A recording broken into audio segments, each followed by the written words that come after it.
Hey there, it's Daniel Gyomory, your local realtor, and today I just want to make this quick video to go through the 5 mistakes to avoid when buying a house. Now, I was featured in an article by U.S. News and World Report a few months back in the summer to go over this, and I kind of gave my ideas and my quotes on it that they used in the article. The writer was Jeff Williams. Here's a quick printout, 5 mistakes to avoid when buying a house. I know it's backwards. I'll leave the link in the comments below, but I just want to make this video. I think it's important. Some of you may have already read the article, but a lot of you might be new to liking my page, or you didn't get the time to read it. So here's a quick video to highlight the important parts. Again, 5 mistakes to avoid when buying a house. And now why this is important, because if you can avoid these mistakes, it'll be a much more pleasant experience. You can negotiate better and close on the house that you actually want to buy. And if you fall into one of these categories and make these mistakes, you might pay too much for a house, you might miss something, or you might blow up the whole sale and not buy that house. So very important. So let's get to it. Number 1 is not having your financing ready when you're ready to make an offer. Now, I know we've talked about this in many of my videos before. Very important to have the financing ready up front. Get pre-approved, get your monthly payment estimate, know how much your closing costs are going to be. Get all of that done up front so you're not afraid, you're not nervous, you're not not understanding something, because when you find that house that you fall in love with, you're going to want to write an offer right away. You don't want to wait, go through the pre-approval process, figure out how much everything's going to cost. Then it might be too late. Another family's going to show up and possibly buy that house right out from under you if you're not ready to go. So I know I've talked about that a lot before. Check out my other videos regarding that. Number 2, not looking at homes before you're ready to make an offer.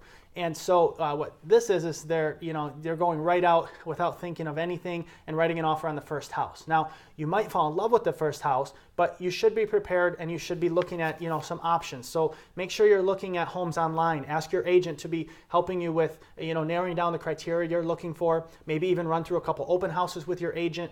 Before you actually get super serious, you are going to want to maybe just kind of browse the internet or take a look at a few open houses to kind of get an idea of what houses are available and what you can get with your money. So very important, get it prepared, and then when you do go start to look at houses, then you are prepared and you will be ready to write an offer quickly when you find the right house. But it's important to get prepared ahead of time, kind of have an idea what exactly you're looking for.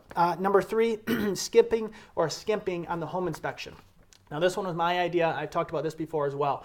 We all know how important it is to spend a few $100s, very well spent money on a home inspector to get the home inspected to make sure you know what you're getting into. And then the other thing is, don't skimp on it. Don't hire your friend or your family member who do it for free because they bought or sold a few houses in their lifetime. I've made videos on this too. Obviously, you guys know that.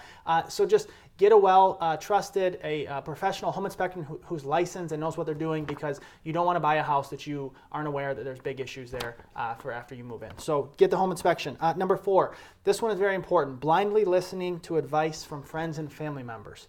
So again, very important. I haven't really discussed this too much before in the past.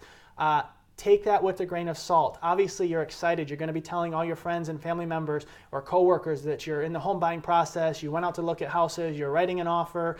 Now we did the inspection. During this entire process, you're going to be talking to friends, family members, mom and dad, etc.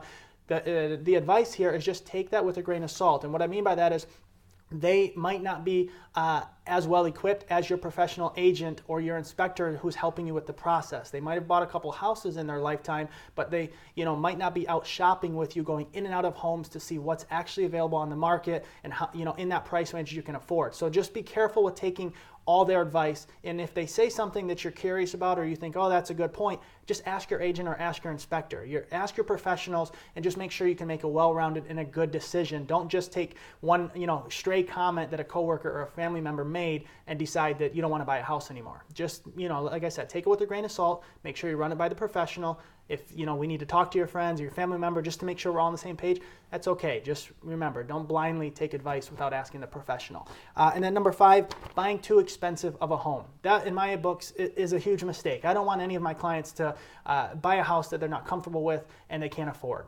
There might be people out there who just push you to buy the most expensive house, and try to stay away from that if at all possible. And this goes back to step number 1 of getting your financing in order. Just make sure you know how much you can actually afford and how much you comfortably want to spend. The big thing like that I mentioned is the closing costs and the monthly payments. Make sure you understand that up front so you're not in over your head. You don't want to buy a brand new house and be excited and then realize your mortgage payment, your taxes, insurance is so overbearing that you can't have a fun lifestyle that you're accustomed to. So those are the 5 steps. Again, 5 mistakes to avoid. Number 1, not having the financing ready. Number 2, not looking at a few homes online or in person before you actually get out there to start really house hunting. Number 3, the home inspection, skipping it or hiring somebody somebody is not a professional. Number 4, blindly listening to friends and family members and or coworkers. And then number 5, getting in too deep, buying a home that's just too much, too expensive for you. So hope that helps. Like I said, I will put the link in the comments below so you guys can review that and take a look at it. Let me know what you think. Let me know if you have any questions, or if you've bought or sold a house and there's been any mistakes that you might have made and you wanted to share to make sure someone else doesn't make those mistakes as well. Please comment below. Let me know. Be happy to take those into consideration and make sure that other clients know the experience you've had as well. So let me know if you have any questions at all with anything regarding buying or selling real estate. Be happy to help in any way that I can. Thank you guys so much for watching again, and we'll talk soon.